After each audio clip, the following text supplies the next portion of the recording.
Now let's talk about how to document if your patient is on the cooling blanket. In your vital signs flow sheet, go to the thermoregulation section. When you get there, you're going to select that yes, your patient has thermoregulation support.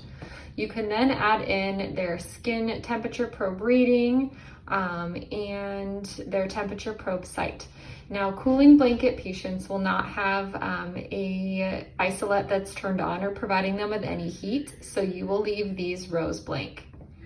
In the next section here, under thermoregulation type, go ahead and document cooling blanket. That will then populate our cooling blanket treatment log.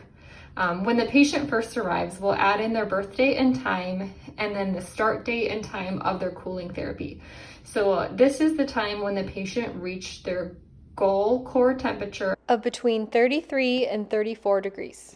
If you're not sure exactly when this was, be sure to ask the providers for the date and the time that we are using as our start date. You can then enter in the hour that we are on for cooling.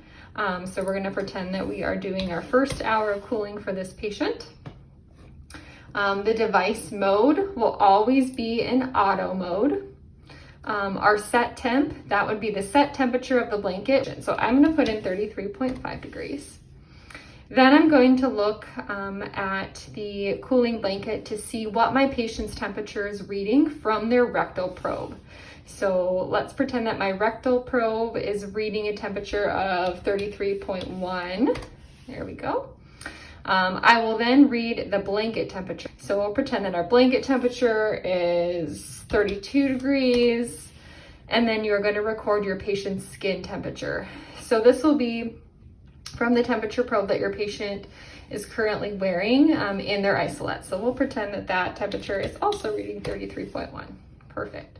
So then every hour of cooling, you will go and you will document what mode you're in, the set temp, the rectal temp, the blanket temperature, and the skin temperature.